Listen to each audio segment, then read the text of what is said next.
हाय दोस्तों, हमारे चैनल तैयारी नौकरी की पे आपका बहुत बहुत स्वागत है। और अब हम लेके आ गए हैं आज का अपना टॉपिक जो हम डेली करते हैं, करंट अफेयर्स एमसीक्यू विश्लेषण के साथ है ये आज का। तो चलिए हम अपने टॉपिक्स की ओर शुरुआत करते हैं। चैनल को आप लोग सब्सक्राइब कर दीजिए और अपने दोस्तों को शेयर कीजिए जो इससे जो है लाभ उठा सके। तो चलिए शुरू करते हैं। पहला क्वेश्चन है, कौन सा देश भारत को 818 करोड़ रुपए के एक्सकेलिबर गाइडेड आर्टिलरी प्रोजेक्टाइल और javelin anti tank missile system बेच रहा है? दो चीजें दे रहा है ये, एक एक्सकेलिबर गाइडेड आर्टिलरी प्रोजेक्टाइल दे रहा है और जेवलिन एंटी टैंक मिसाइल जो है वो बेच रहा है। कौन दे रहा है? इंग्लैंड, अमेरिका, रूस, फ्रांस भारत को दे रहा है ये।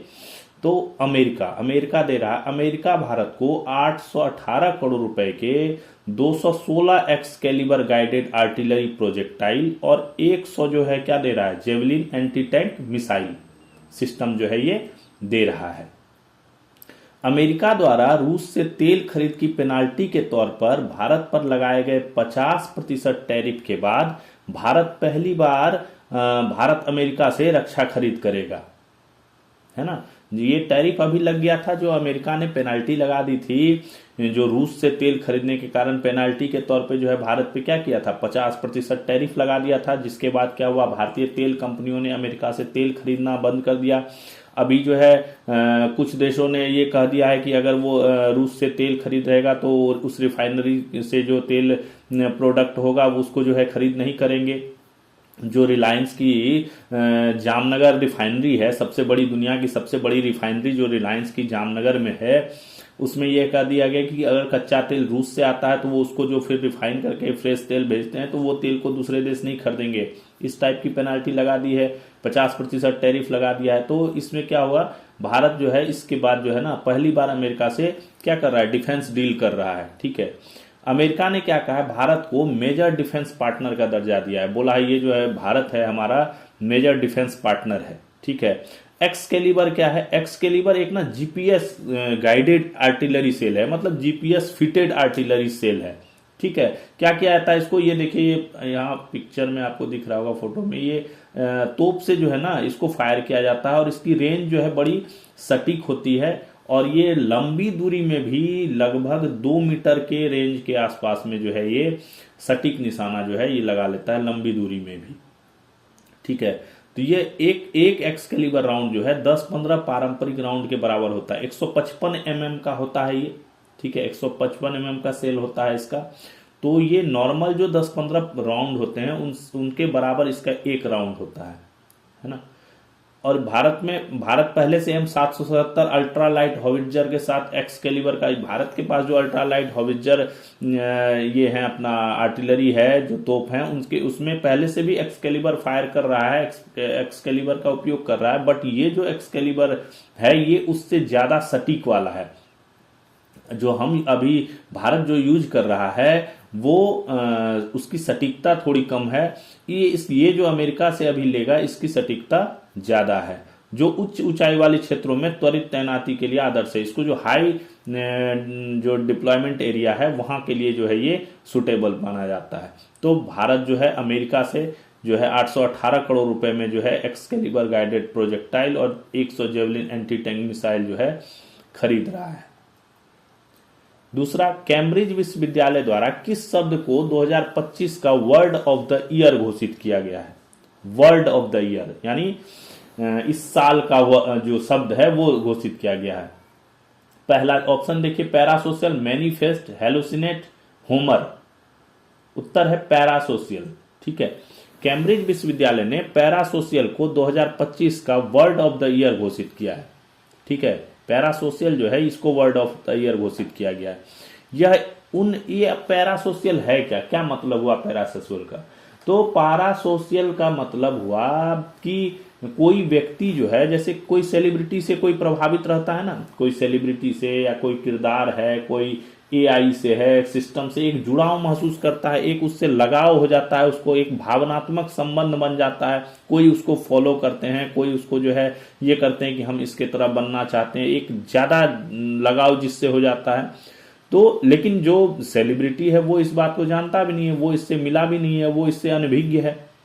तो बिना अनभिज्ञता के जो है दूसरा आदमी इससे जुड़ाव महसूस करता है, इसी को पैरासोशियल कहा जाता है। ठीक है, यह शब्द 1956 में दो अमेरिकी समाजशास्त्रियों, कौन, डोनाल्ड हार्टन और रिचर्ड वोल ने पेश किया था। उन्होंने ये शब्द जो है लाया था। दो समाजशास्त्री थे, सोशियोलॉजिस्ट थे, डोनाल्ड हार्टन और रिचर्ड वोल, इन्होंने ये वर्ड जो है लाया था। इस वर्ष एआई के कारण इस शब्द की खोज ज्यादा हो गई। इंटरनेट पर यह शब्द जो है इस बार काफी ज्यादा खोजा जा रहा है, इसलिए इसको जो है वर्ड ऑफ द ईयर जो है कैम्ब्रिज यूनिवर्सिटी ने, कैम्ब्रिज डिक्शनरी में जो है इसको जो है वर्ड ऑफ द ईयर जो है वो घोषित किया है। ठीक है, 2024 में कौन था, मैनिफेस्ट, है ना, 2023 में हेलुसिनेट और 2022 में जो है होमर। ये थे पिछले सालों के जो वर्ड ऑफ द ईयर घोषित हुए थे वो। किस देश की विमान कंपनी ने अपने विमान यात्रियों को उड़ान के दौरान भी फ्री में हाई स्पीड इंटरनेट सेवा प्रदान करने का निर्णय लिया है? किस देश की विमान कंपनी है जो अपने विमान यात्रियों को जो है उड़ान के दौरान भी फ्री, जब फ्लाइट उड़ती है वो काफ़ी हाइट पे 30,000 40,000 फीट की ऊंचाई पे उड़ती है तो उस पर इंटरनेट सेवा बंद रहती है, इंटरनेट सेवा काम नहीं करती है, बट इस देश की विमान कंपनी ने अपने यात्रियों को ये सुविधा देने का भी निर्णय लिया है। किसने? दक्षिण अफ्रीका, अमेरिका, यूएई, इंग्लैंड। उत्तर है यूएई। दुनिया की सबसे बेहतरीन एयरलाइंस मानी जाने वाली यूएई की एमिरेट्स ने अपने यात्रियों को उड़ान के दौरान भी स्टारलिंक वाईफाई के माध्यम से फ्री में हाई स्पीड इंटरनेट सेवा प्रदान करने का निर्णय लिया है।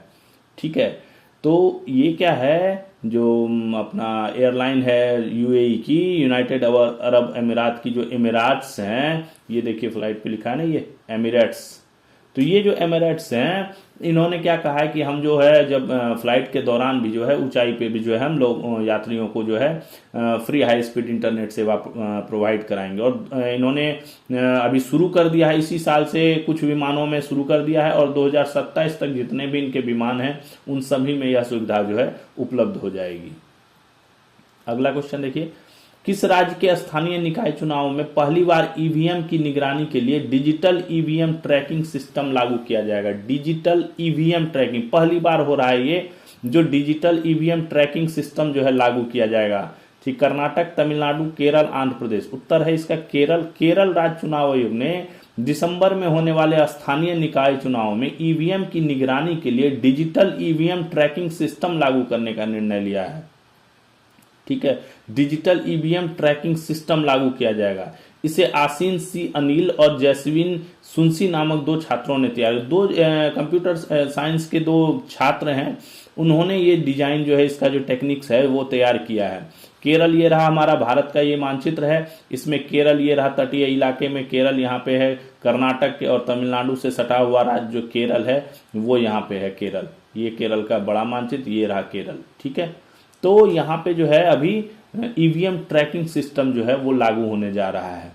ठीक है, इसमें क्या हुआ, जैसे एक टेक्नोलॉजी बनाई गई है, एक इसके अंदर चिप लगाई जाएगी जिसको कि जहां से ईवीएम इशू किया जाएगा, जैसे किसी मेन सेंटर से ईवीएम इशू हो गया, वहां से फिर डिस्ट्रिक्ट में आया, वहां से फिर पंचायत में आया, वहां से फिर नीचे कहीं गया, जिस बूथ पे गया, तो वहां तक कहां कहां गया और कैसे इसका प्रोसेस हुआ, ये सारी निगरानी इससे जो है की जाएगी। ये ईवीएम ट्रैकिंग सिस्टम जो है ये लागू हो रहा है।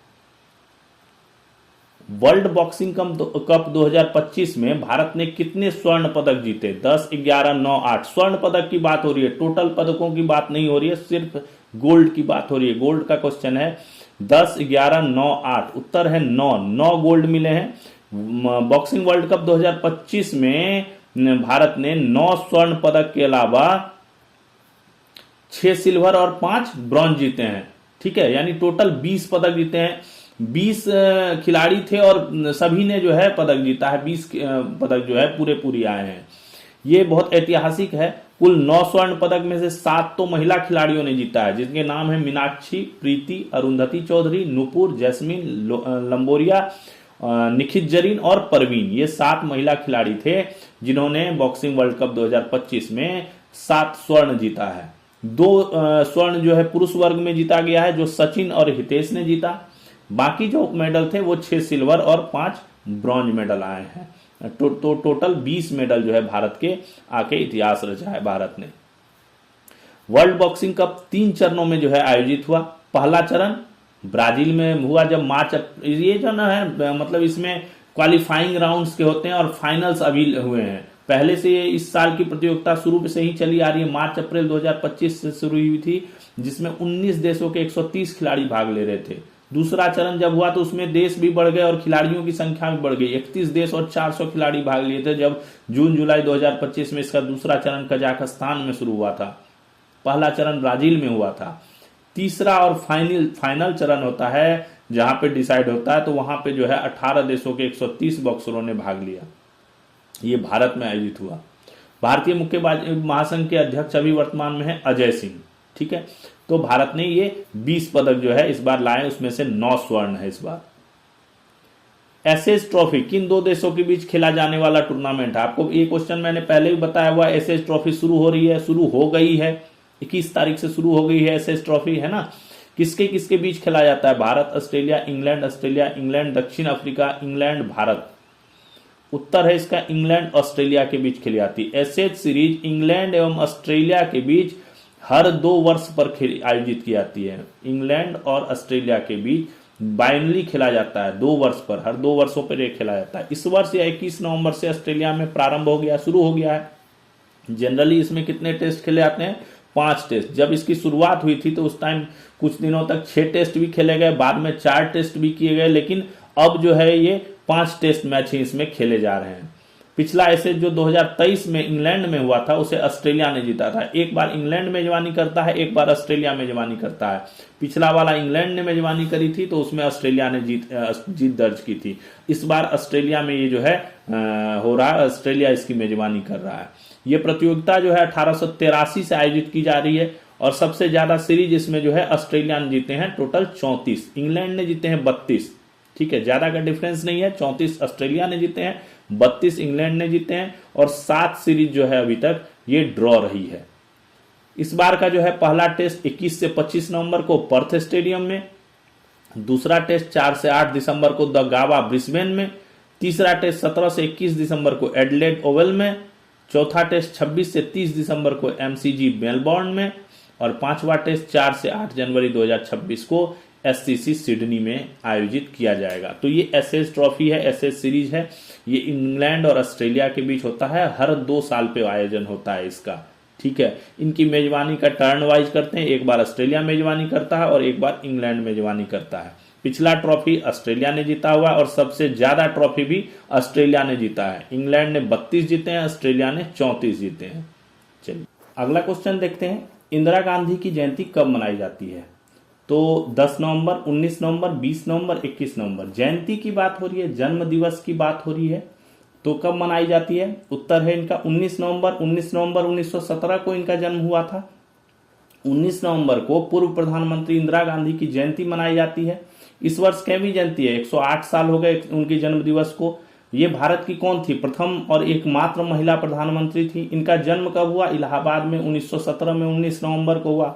पिता का नाम इनका जवाहरलाल नेहरू, माता का नाम कमला नेहरू, पति का नाम फिरोज गांधी। इनके 2 पुत्र थे, राजीव गांधी और संजय गांधी। गुरुदेव रविन्द्रनाथ टैगोर, जिन्हें जो रविन्द्रनाथ टैगोर को गुरुदेव की उपाधि दी गई थी, उसके बाद उन्होंने जो है इनका नाम जो है प्रियदर्शनी रखा था। ये प्यार से प्रियदर्शनी नाम रखा था उनका। ठीक है, बेसिक एजुकेशन करने के बाद ये राजनीति में 1955 में आई और कांग्रेस कार्य समिति की सदस्य 1955 में बनी और 59 में इसकी चेयरमैन अध्यक्ष बन गई। ठीक है, 1966 में जब लाल बहादुर शास्त्री की अचानक मृत्यु हो गई तो उसके बाद कांग्रेस पार्टी ने जो है इन्हें प्रधानमंत्री के रूप में चुन लिया। 2 टेन्योर ये प्रधानमंत्री रही, 1966 से 1977 तक और 1980 से 1984 तक। इनके कार्यकाल में जो है इंपॉर्टेंट चीजें क्या हुई? हरित क्रांति वाला कार्यक्रम हुआ। 1971 का भारत पाकिस्तान युद्ध हुआ, जिसके फलस्वरूप क्या हुआ? बांग्लादेश का निर्माण हुआ। ये सब चीजें इनके टेन्योर की इंपॉर्टेंट घटनाएं थी। इन्होंने जो है गरीबी हटाओ का नारा दिया। ठीक है, और 1984 में क्या हुआ था? स्वर्ण मंदिर में सेना का ऑपरेशन हुआ था। कुछ मिलिटेंट्स जो है वो स्वर्ण मंदिर में छिपे हुए थे, तो उनपे जो है इन्होंने आदेश दिया था सेना को ऑपरेशन करने के लिए, तो उससे जो है सिख काफी नाराज हो गए थे तो उसके बाद 31 अक्टूबर 1984 को इनके ही जो 2 सुरक्षाकर्मी थे, 2 बॉडीगार्ड थे, उन्होंने इनकी गोली मारकर हत्या कर दी। ठीक है, तो ये थे पूर्व प्रधानमंत्री इंदिरा गांधी। उनकी जो है इस बार जो है 108वीं जयंती मनाई गई है। ठीक है, 19 नवंबर को इनकी जयंती मनाई गई है। अगला क्वेश्चन देखिए, वर्तमान में जारी फीफा रैंकिंग में भारतीय फुटबॉल टीम कितने स्थान पे है? FIFA ranking, FIFA federation of football association जो है उसकी रैंकिंग जारी की गई, उसमें भारतीय फुटबॉल टीम कितने स्थान पे? 150 में, 142 में, 145 में, 152 में। बहुत खराब स्थिति है, अभी 142वें स्थान पे है। पहले से थोड़ा सा सुधरी है, पहले 148वें स्थान पर थी, अभी 142वें स्थान पर आई है। वर्तमान में जारी फीफा रैंकिंग में भारतीय फुटबॉल टीम 142वें स्थान पर है। यह अक्टूबर 2016 के बाद टीम की सबसे खराब रैंकिंग है। 2016 की जो रैंकिंग थी उसमें ये 148वें स्थान पर थी, उससे जो है सुधर के थोड़ा सा 142वें स्थान पर आई है। ठीक है, तो ये फीफा की रैंकिंग है। अगला 2025 Kantar brands most valuable Indian brand की रिपोर्ट्स के अनुसार देश का सबसे मूल्यवान ब्रांड कौन सा है? मूल्यवान brand Zomato, TCS, HDFC, Airtel. ठीक है, मोस्ट वैल्यूएबल ब्रांड कौन सा है? उत्तर है HDFC bank. 2025 Kantar brands most valuable Indian brands की रिपोर्ट के अनुसार देश का सबसे बड़ा निजी बैंक एचडीएफसी, देश का सबसे बड़ा निजी बैंक है ये एचडीएफसी बैंक। ये करीब 4 लाख करोड़ रुपए के वैल्यूएशन के साथ देश का सबसे मूल्यवान ब्रांड बन गया है। ये जो है देश का सबसे वैल्यूएबल ब्रांड बन गया है। दूसरे नंबर पे कौन आ गई है? टीसीएस। पिछले बार टीसीएस 1 नंबर पे थी, उसको पीछे छोड़ के एचडीएफसी इस बार टॉप की है। 3rd नंबर पे एयरटेल, 4थे नंबर पे इन्फोसिस और 5th पे आईसीआईसीआई बैंक। ये है मोस्ट वैल्यूएबल ब्रांड्स की लिस्ट। पहले नंबर पे कौन है? एचडीएफसी, दूसरे पे टीसीएस, तीसरे पे एयरटेल, चौथे पे इन्फोसिस, 5वें पे आईसीआईसी बैंक। और एक और कैटेगरी है इसमें सबसे तेजी से उभरता हुआ ब्रांड, उसमें जो है जोमेटो फर्स्ट है, दूसरे नंबर पे ताज है, महिंद्रा एंड महिंद्रा तीसरे पे है, मेक माई ट्रिप चौथे पे है और इंडिगो जो है 5वें नंबर पे है। ये है तेजी से उभरते हुए ब्रांड की सूची। और सबसे वैल्यूएबल ब्रांड जो है वो एचडीएफसी बैंक है, जो देश का सबसे बड़ा निजी बैंक है आज के डेट में। अगला क्वेश्चन देखते हैं, कोलंबो सिक्योरिटी कॉन्क्लेव की 7वीं एनएसए की बैठक कहां आयोजित हुई? एनएसए, नेशनल सिक्योरिटी एडवाइजर, राष्ट्रीय सुरक्षा सलाहकार की बैठक कहां आयोजित की गई? कोलंबो सिक्योरिटी कॉन्क्लेव क्या है आगे हम बताएंगे आपको इसका। नई दिल्ली, कोलकाता, मुंबई, कोलंबो कहां पे हुआ? उत्तर है नई दिल्ली में आयोजित किया। हिंद महासागर में स्थित अपने पड़ोसी देशों के साथ सुरक्षा रणनीति विकसित करने के उद्देश्य से भारत की अगुवाई में गठित कोलंबो सिक्योरिटी कॉन्क्लेव की 7वीं एनएसए की बैठक 20 नवंबर को नई दिल्ली में संपन्न हुई।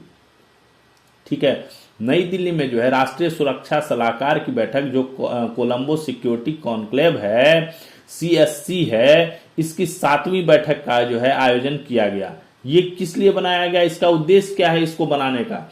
इसको ये जो बनाया गया है एक संगठन, इसका उद्देश्य है जो हिंद महासागर के देश हैं इनके बीच जो है सुरक्षा रणनीति को डेवलप करना। ठीक है, भारत की अगुवाई में ये बनाया गया था। इस बार अध्यक्षता किसने की इसकी? जो भारत के एनएसए हैं अजीत डोभाल, इनके बारे में काफी हमने जो है एक क्वेश्चन पे 3-4 क्लास पहले जो है काफी चर्चा कर रखा है। एनएसए अजीत डोभाल हैं, उनकी अध्यक्षता में जो है ये मीटिंग आयोजित की गई। ठीक है, राष्ट्रीय सुरक्षा सलाहकार है, 3 टर्म से कंटिन्यू है, 2014 से कंटिन्यू है। ठीक है, 2024 में जो है उनको जो है फिर से तीसरे टर्म के लिए जो है एनएसए नियुक्त किया गया है। रिटायर्ड आईपीएस अफसर हैं।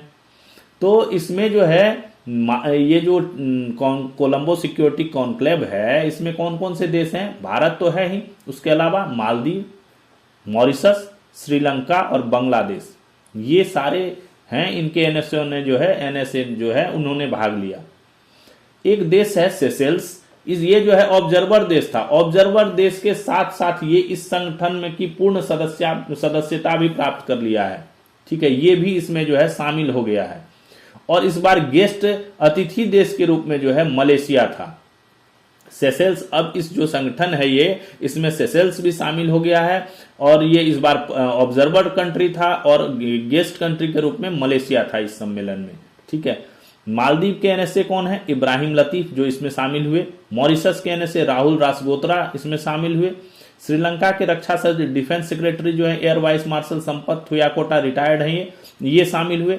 बांग्लादेश के एनएसए जो है कौन, बांग्लादेश के साथ अभी काफी गहमा गहमी चल रही है शेख हसीना को लेकर, है ना। शेख हसीना को वहां पे सजाए मौत की हुक्म दिया है वहां के न्यायालय ने, लेकिन वो शरण ले रखी है, राजनीतिक शरण में है भारत के पास। तो बांग्लादेश ने प्रत्यार्पण के लिए अनुरोध किया था, बट भारत ने इस पर अभी कोई जवाब नहीं दिया है, भारत इसके लिए बाध्यकारी नहीं है, ठीक है।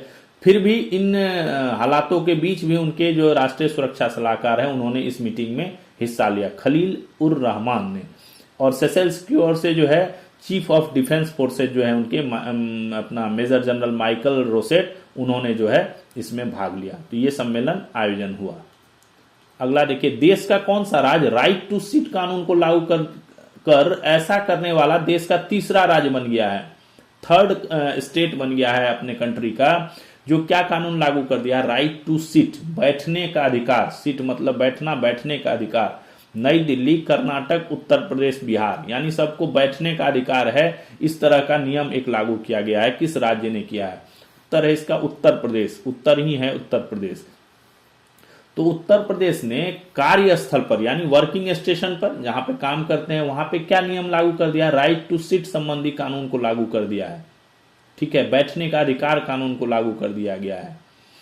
केरल और तमिलनाडु के बाद ऐसा करने वाला यह देश का तीसरा राज्य बन गया है। केरल और तमिलनाडु में ये नियम जो है, ये कानून जो है पहले से लागू है, ठीक है, ये कैबिनेट से अभी उत्तर प्रदेश में पास हो गया है। यह नियम मुख्य रूप से कहां पे लागू हुआ है, दुकानों, शोरूम, मॉलों में, ऑफिसों में काम करने वाली महिलाओं के लिए विशेषकर है, और कुछ मामलों में अन्य कर्मचारियों के स्वास्थ्य और कल्याण को ध्यान में रखते हुए लागू किया गया है, ठीक है। इस कानून के तहत क्या है, प्रतिष्ठानों को क्या निर्देश दिया गया है कि उनको बैठने की व्यवस्था करनी पड़ेगी, चेयर, स्टूल जो भी है वो बैठने की व्यवस्था जो है कर्मचारियों के लिए करनी पड़ेगी, अनिवार्य कर दिया गया है। और हर आधे घंटे में जो स्टैंडिंग ड्यूटी वाले अपना कर्मचारी हैं उनको हर आधे घंटे में 2 से 5 मिनट जो है आराम करने का समय अनिवार्य करना होगा। अगर ये उल्लंघन करता है कोई संस्था, कोई दुकान या कोई शोरूम या कोई मॉल या ऑफिस इसका उल्लंघन करता है तो पहली बार में उसको 2000 का जुर्माना है, दूसरी बार में 10,000, और अगर बार बार वो उल्लंघन करता है तो उसका लाइसेंस को परमानेंटली कैंसिल कर देने का इसमें इस कानून में प्रावधान रखा गया है। तो ये उत्तर प्रदेश जो है तीसरा राज्य देश का बन गया है जो राइट टू सीट कानून को जो है अपने पूरे राज्य में जो है लागू कर रहा है। 74वें मिस यूनिवर्स प्रतियोगिता में किस देश की महिला ने यह खिताब जीता है। मिस यूनिवर्स की प्रतियोगिता चल रही थी, ठीक है, किसने जीता है, ये कहां पे चल रही थी प्रतियोगिता, थाईलैंड में चल रही थी। तो किसने जीता है, उत्तर क्या होगा इसका, मैक्सिको। थाईलैंड नॉर्थबुरी के पाक क्रेट स्थित इंपैक्ट चैलेंजर हॉल में, ध्यान रखिएगा, में आयोजित 74वां मिस यूनिवर्स प्रतियोगिता में मैक्सिको की फातिमा बोस ने यह खिताब अपने नाम कर लिया है। मैक्सिको की फातिमा बोस हैं, ये देखिए पिक्चर, ये फातिमा बोस हैं, इन्होंने जो है यह खिताब अपने नाम कर लिया। ये इस बार की 74वीं मिस यूनिवर्स बन गई हैं। भारत की ओर से किसने भाग लिया इसमें, भारत की तरफ से मनिका विश्वकर्मा नाम की थी, उन्होंने जो है, जो मनिका विश्वकर्मा जो मिस यूनिवर्स इंडिया 2025 की चुनी गई थी, 2025 की मिस यूनिवर्स इंडिया का खिताब जीता था, वो जो है भारत का प्रतिनिधित्व कर रही थी इस प्रतियोगिता में, 74वें मिस यूनिवर्स प्रतियोगिता में भारत का प्रतिनिधित्व कर रही थी। 2024 का जो 73वां मिस यूनिवर्स थी वो कौन थी, डेनमार्क की थी, डेनमार्क की विक्टोरिया केजर थेल्विंग, उन्होंने ही इनको ताज पहनाया फातिमा बोस को। फातिमा बोस किस लिए जानी जाती हैं, ये सामाजिक अभियानों के लिए विशेष रूप से इनको सराहा गया, इनके जो सामाजिक अभियान है, इनके आत्मविश्वास को सराहा गया। इंटरव्यू के राउंड में इनका जो परफॉर्मेंस रहा वो काफी अच्छा रहा। तो इस काफी सारी खूबियों को ध्यान में रखकर ये प्रतियोगिता का डिसीजन खिताब जो है दिया जाता है, ठीक है। और ये जो क्या नाम है, भारत के अभी तक कितने ने जीता है, भारत में अभी तक 3 महिलाओं ने ये खिताब जीता है। 1994 में पहला खिताब जो है वो आया था, सुष्मिता सेन ने जीता था। 2000 ईस्वी में पूरा जो है लारा दत्ता ने जो है मिस यूनिवर्स का खिताब जीता, भारत की लारा दत्ता ने। और उसके बाद काफी लंबा गैप हो गया 2021 में, यानी लगभग 20 साल बाद जो है हरनाज कौर संधू ने जो है मिस यूनिवर्स का खिताब जीता था। उसके बाद से अभी तक नहीं जीता है भारत ने। भारत 3 बार जो है इस खिताब को जीता है। सबसे अधिक बार खिताब किसने जीता है? अमेरिका 9 बार ये खिताब जीता है। उसके बाद वेनेजुएला है, वो उसने 7 बार ये खिताब जीता है। ठीक है, फिलीपींस ने 4 बार जीता है। जो प्यूर्टो रिको देश है वो 5 खिताब जीत चुका है, और भारत 3 खिताब अभी तक जीता है। ठीक है, तो ये 74वां मिस यूनिवर्स प्रतियोगिता का रिजल्ट है, और ये रिजल्ट में जो है अपना मैक्सिको की फातिमा बोस को जो है ये खिताब दिया गया है। ठीक है, उन्होंने हराया किसको? रनर अप कौन रही? थाईलैंड की प्रवीनार सिंह जो है वो रनर अप रही इस प्रतियोगिता में, 2nd नंबर पे रही। उन्हीं को हराकर जो है फातिमा बोस को ये खिताब जो है प्रदान किया गया। ठीक है, कार्यक्रम की मेजबानी प्रसिद्ध कलाकार स्टीव बर्न ने किया, और जेफ सेटर ने जो है इस कार्यक्रम के दौरान जो है संगीत प्रदर्शन भी किया। न्यायालय का पैनल था, उसमें 8 व्यक्ति शामिल थे। जो फाइनलिस्ट का पैनल था उसमें 8 व्यक्ति शामिल थे। जो पैनल था उसमें अपने भारत की भी एक महिला थी, बैडमिंटन खिलाड़ी, जो प्रसिद्ध बैडमिंटन खिलाड़ी साइना नेहवाल है, वो भी इस पैनल में थी, जजों के पैनल में। और ये पहली बार किसी इंटरनेशनल प्रतियोगिता में जज की भूमिका निभाई है साइना नेहवाल में। जो भारत की प्रसिद्ध बैडमिंटन खिलाड़ी है साइना नेहवाल, वो इन जजों के पैनल में थी, फाइनल की जज के पैनल में। ठीक है, तो ये पुरस्कार 1952 से दिया जाता है, हर साल दिया जाता है। ठीक है, अभी 75वां जो अगले साल का 2026 का मिस यूनिवर्स का होगा प्रतियोगिता, उसकी मेजबानी कौन करेगा? प्यूर्टो रिको करेगा। प्यूर्टो, इसकी घोषणा भी हो गई कि नेक्स्ट जो मिस यूनिवर्स प्रतियोगिता है उसकी मेजबानी प्यूर्टो रिको करेगा।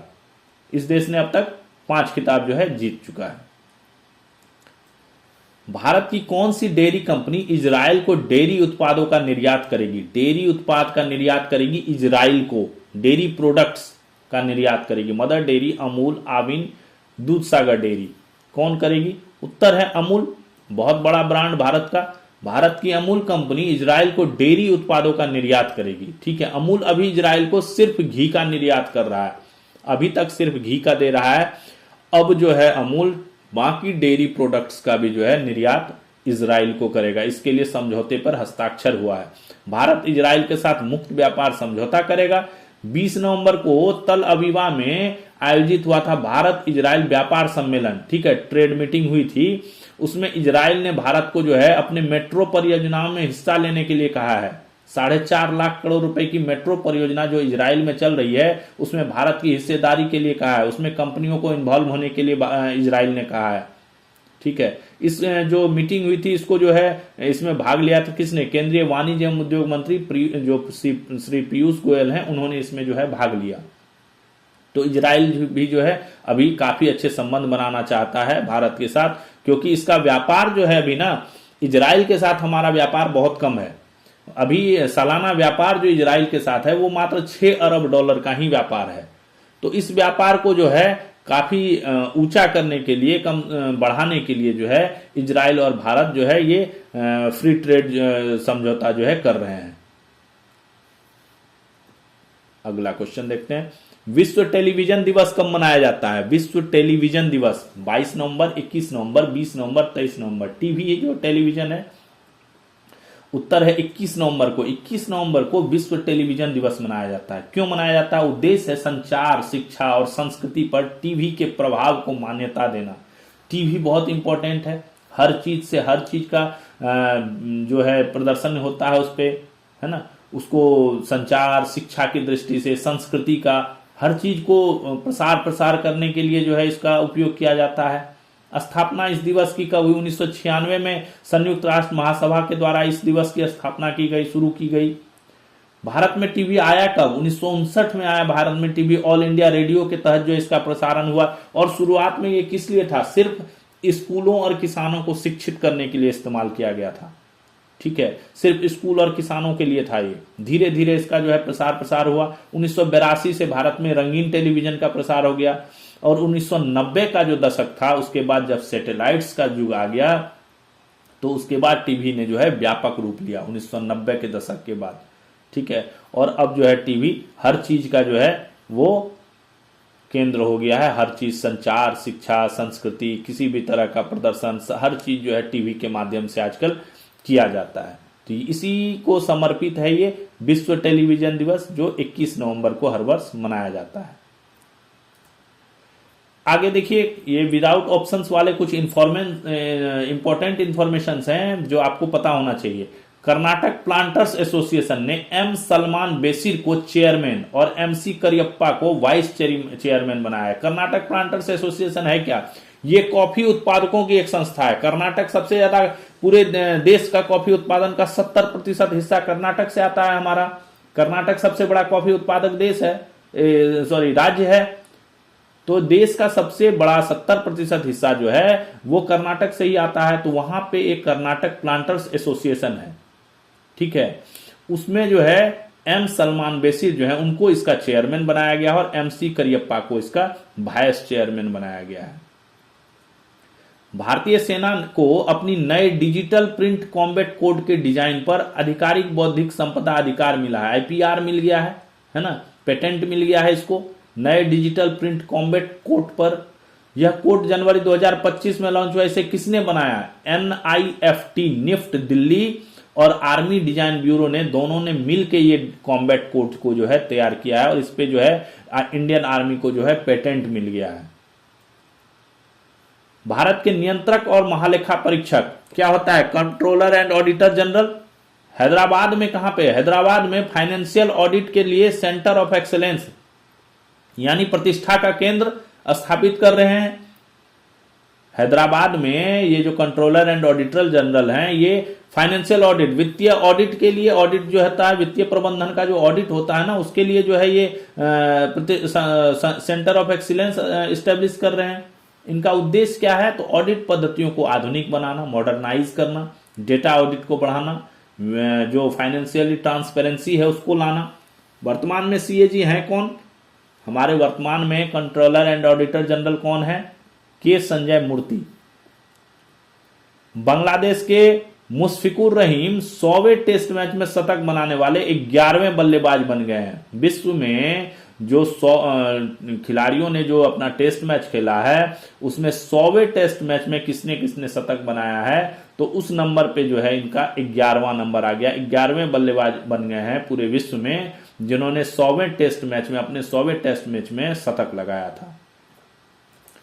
भारत सरकार ने ICICI और HDFC बैंक सहित 19 निजी बैंकों को भी कैपिटल गेन अकाउंट खोलने की अनुमति दे दी है।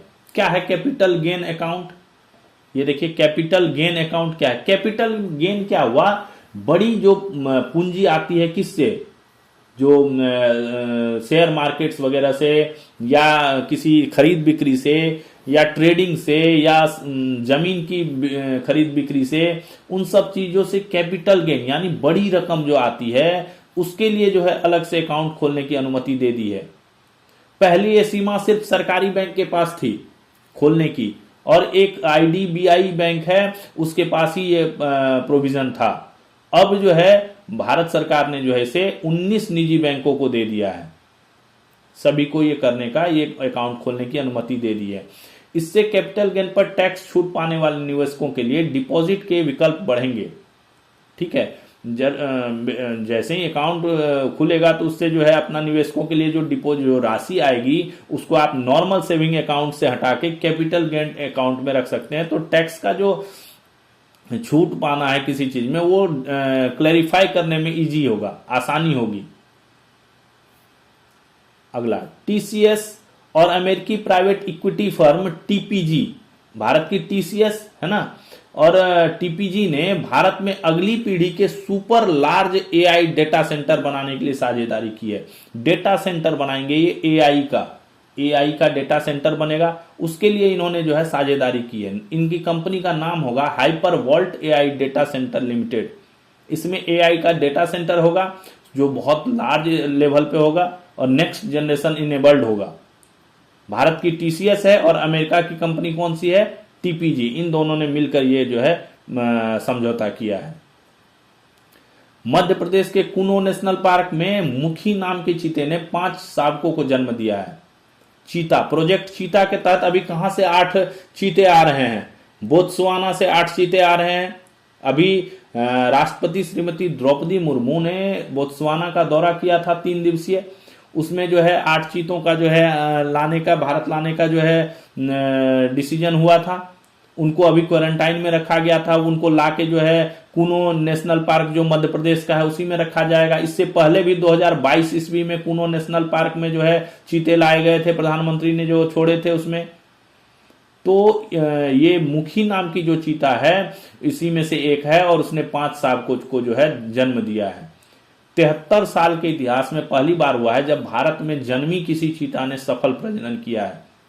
1952 ईस्वी के आसपास में क्या हुआ था, भारत से चीते विलुप्त हो गए थे, भारत में चीते नहीं थे।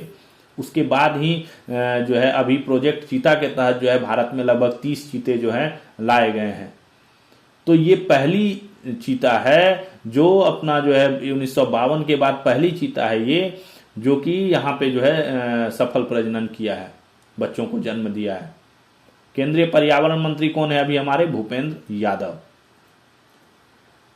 एनआईटी राउरकेला ने भारत के पहले autonomous real time land mapping drone system भू मानचित्र के लिए पेटेंट हासिल किया है। इन्होंने एक सिस्टम बनाया है भू मानचित्र, ठीक है, भू मानचित्र नाम से। ये क्या है? रियल टाइम लैंड मैपिंग, ठीक है। इसमें क्या है ना, ऐसी तकनीक बनाई गई है कि बिना इंटरनेट के, बिना किसी मदद के, बिना किसी बाहरी कंप्यूटर के इंटरवेंशन के ये जमीन का नक्शा तैयार कर सकती है, ठीक है। रियल टाइम लैंड मैपिंग है ड्रोन सिस्टम, उसके माध्यम से ये कर सकती है, ठीक है। इसके लिए इसमें जो है यह सिस्टम एआई से चलता है। एआई हर चीज में आजकल एआई का उपयोग हो रहा है। एआई और यूएवी जो है इस तकनीक का इस्तेमाल करता है, ठीक है। इसके तहत ये जो है काम करेगा। तो ये भू मानचित्र नाम से इन्होंने ये सिस्टम बनाया है। किसने? एनआईटी राउरकेला ने। अगला देखिए, फ्रेंच फुटबॉल क्लब कौन? पेरिस सेंट जर्मेन के अशरफ हकीमी को African footballer of the year चुना गया है। African footballer of the year का खिताब जो है ये एक फुटबॉल क्लब है, फ्रेंच की फुटबॉल क्लब है पेरिस सेंट जर्मन, ठीक है। इसके जो है अशरफ हकीमी हैं, उनको जो है African footballer of the year का अवार्ड दिया गया। ये 1998 में मुस्तफा हाजी के बाद यह सम्मान पाने वाले मोरक्को के पहले खिलाड़ी हैं तथा 52 वर्षों में पुरस्कार जीतने वाले पहले डिफेंडर बने हैं, ठीक है। तो ये मुस्तफा हाजी के बाद ये दूसरे खिलाड़ी हैं जिनको जो है मोरक्को के पहले खिलाड़ी हैं जिनको ये सम्मान जो है मिला है। बोकारो स्टील लिमिटेड ने डीआरडीओ की रक्षा धातुकर्म अनुसंधान प्रयोगशाला के साथ, जो मेट्रोलॉजिकल अनुसंधान प्रयोगशाला होती है, उनके साथ एक प्रौद्योगिकी हस्तांतरण समझौता किया है, ठीक है। डीआरडीओ ने जो है बोकारो स्टील लिमिटेड के साथ एक कॉन्ट्रैक्ट किया है, जिसके तहत क्या होगा, ये एकदम मजबूत स्टील सीट बनाएगी। 249A स्टील सीट का निर्माण करेगी बड़े पैमाने पर। यह सीट काफी मजबूत होती है, हैवी सीट मानी जाती है। 249A जो ग्रेड का जो स्टील है वो सीट काफी मजबूत मानी जाती है और उसको नौसेना और भूमि आधारित प्लेटफॉर्मों पर उपयोग के लिए डिजाइन की गई है, ठीक है। इतनी मजबूत होती है कि इनको जो है नौसेना और सैनिक उपकरण बनाने में जो सीट यूज होती है स्टील की, उसमें इनका उपयोग किया जाता है 249A। तो इसके लिए बोकारो स्टील लिमिटेड और डीआरडीओ ने एक जो है समझौता किया है। डीआरडीओ और फ्रांस के आयुध निदेशालय, ठीक है, आर्मरी जो है इनका, आयुध निदेशालय जो है इनका के बीच रक्षा अनुसंधान एवं विकास सहयोग बढ़ाने के लिए तकनीकी समझौते पर हस्ताक्षर किया गया। किसके किसके बीच? डीआरडीओ और फ्रांस का जो आयुध महानिदेशालय है, डीजीए है, उसके बीच जो है एक जो है अपना टेक्निकल एग्रीमेंट किया गया है। इसके तहत क्या होगा, दोनों देशों को उपकरण, तकनीकी जानकारी और प्रौद्योगिकियों का जो है स्थानांतरण का लाभ मिलेगा, ठीक है। दोनों देश आपसी को म्यूचुअल रिलेशनशिप में जो है ये अपने उपकरणों को और टेक्निकल इंफॉर्मेशंस को जो है एक दूसरे को ट्रांसफर करेंगे और उससे लाभ कराएंगे। मेफेयर कन्वेंशन भुवनेश्वर में 20-21 नवंबर 2025 को भारतीय इस्पात उद्योग के भविष्य पर गहन संवाद हेतु 2 दिवसीय चिंतन शिविर का आयोजन किया गया। एक चिंतन शिविर का आयोजन किया गया इस्पात उद्योग पर के भविष्य को पर डिस्कशन के लिए। 2 दिवसीय था, भुवनेश्वर में आयोजित हुआ ये। ठीक है, इसमें जो है केंद्रीय इस्पात मंत्री हैं श्री HD कुमार स्वामी, इन्होंने जो है इसमें भाग लिया। RSS राष्ट्रीय स्वयंसेवक संघ जो है RSS, उसने जो है 20 नवंबर से एक अभियान शुरू किया जिसको कहा जा रहा है कि यह दुनिया का सबसे बड़ा संपर्क अभियान है। इसको नाम दिया गया है गृह संपर्क अभियान। इसके तहत क्या किया है, इसके तहत इनके जो स्वयंसेवक हैं वो घर घर जाकर, प्रत्येक भारतीयों के घर जाकर भारत माता का चित्र और संघ का साहित्य लोगों को देंगे। ये RSS के स्वयंसेवक करेंगे घर घर जाकर, और ये अभियान जो है गृह संपर्क अभियान नाम दिया गया है, जो दुनिया का सबसे बड़ा संपर्क अभियान बताया जा रहा है।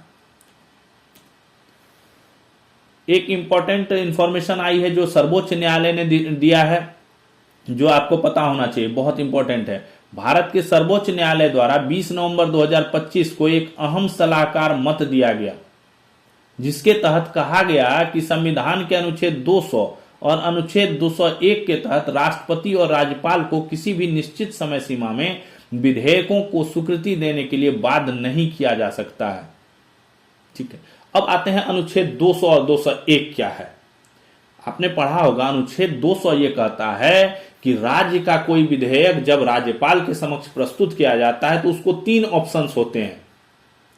या तो उस विधेयक पर सहमति अपना दे सकता है, या उसको रोक सकता है, या क्या कर सकता है, विधेयक को पुनर्विचार के लिए वापस अपना विधानसभा को भेज सकता है। ठीक है, तीनों में से कोई भी विकल्प वो चुन सकता है, और इसके लिए कोई समय सीमा अवधि सुनिश्चित नहीं की गई है। सहमति देने की भी अवधि सुनिश्चित नहीं है, ना उसको रोकने की अवधि सुनिश्चित है, किसी की अवधि जो है सुनिश्चित नहीं है। इसी प्रकार क्या है, अनुच्छेद 201 जो है वो राष्ट्रपति को यह अधिकार देता है कि उसके लिए अगर कोई विधेयक आता है उसके अप्रूवल के लिए, तो उस पे वो 3 विकल्प अपना सकता है। या तो उसे रोक सकता है, सहमति दे सकता है, या पुनर्विचार के लिए उसको रिटर्न कर सकता है। बट इन दोनों केसों में जो है कोई टाइम लिमिट बाउंड नहीं किया गया है कि कितने दिनों में किया जाएगा। तो क्या हुआ था, इस पे 8 अप्रैल 2025 को, इसी वर्ष 8 अप्रैल को स्टेट ऑफ तमिलनाडु बनाम गवर्नर ऑफ तमिलनाडु का केस चला था, जिसमें 2 न्यायाधीशों की पीठ थी। उन्होंने जो है राज्यपाल के लिए 1 माह का समय निर्धारित किया था और राष्ट्रपति के लिए 3 माह की समय सीमा निर्धारित करने का निर्देश दिया था। इस पे जो है काउंटर हुआ, इस पे आपत्ति जाहिर की गई। इसके उपरांत जो राष्ट्रपति को जो विशेषाधिकार प्राप्त हैं, उसमें अनुच्छेद 143 में जो शक्तियां निहित हैं उसके अनुसार परामर्शात्मक जो अधिकार है इनको, उसके तहत राष्ट्रपति को एक अधिकार है, अनुच्छेद 143 के तहत राष्ट्रपति को यह अधिकार है कि वो किसी भी मुद्दे पर जो है सर्वोच्च न्यायालय से परामर्श ले सकता है। ठीक है, तो इसको परामर्शात्मक अधिकार कहते हैं इसको। तो इसका प्रयोग करते हुए जो है राष्ट्रपति ने जो है सर्वोच्च न्यायालय से 14 क्वेश्चन का आंसर पूछा। 14 क्वेश्चन थे इसी मामले से संबंधित, जिस पर जो है सर्वोच्च न्यायालय ने सहमति प्रक्रिया में निश्चित समय सीमा के लिए यह कहा कि यह जो चीज है, यह डिसीजन जो है, यह सिर्फ संविधान को संशोधित करके तय किया जा सकता है, न कि न्यायालय के आदेश से। यानी सर्वोच्च न्यायालय ने क्लियर ही कह दिया कि इसमें कोर्ट जो है इंटरफेयर नहीं कर सकता है। ये सिर्फ संविधान संशोधन से तय किया जा सकता है कि राष्ट्रपति या राज्यपाल को किसी विधेयक को ये करने के लिए, सहमति देने के लिए जो है कितना समय दिया जाए या क्या किया जाए। ठीक है, फैसला किसने दिया? 5 सदस्यीय पीठ का गठन हुआ था, जिसके हेड थे न्यायाधीश, हमारे मुख्य न्यायाधीश CJI chief justice of India BR Gavai. ठीक है, इनका कार्यकाल 23 नवंबर को खत्म हो रहा है। 53वें ये BR गवई साहब जो है अपने चीफ जस्टिस ऑफ इंडिया, इनका जो है कार्यकाल खत्म हो जाएगा 23 नवंबर को। 24 नवंबर से नए आ जाएंगे। ठीक है, जस्टिस सूर्यकांत ले रहे हैं नए पद की ये लेंगे, शपथ लेंगे। तो ये फैसला जो है राज्यपालों और राष्ट्रपति की संवैधानिक भूमिका और विवेकाधिकार की सुरक्षा करता है, जिससे विधायी प्रक्रिया में संतुलन बना रहता है। तो ये जो डिसीजन दिया गया है यह फैसला जो है राज्यपालों और राष्ट्रपति का जो संवैधानिक अधिकार है, भूमिका है, उसको ये महत्व प्रदान करता है। ठीक है, जो उनका विवेकाधिकार है, सोचने का अधिकार दिया गया है संविधान के तहत, उसको जो है ये मजबूत बनाता है और न्यायपालिका और कार्यपालिका में जो है एक संतुलन बना के रखता है। ठीक है, तो ये सर्वोच्च न्यायालय ने आदेश दिया है, बहुत इंपॉर्टेंट ऐतिहासिक फैसला दिया है। राज्यपाल और क्या नाम है, राष्ट्रपति के जो अनुच्छेद 200 और 201 के तहत जो उन्हें शक्तियां प्रदान की गई है, उसके पक्ष में यह आदेश जो है दिया गया है।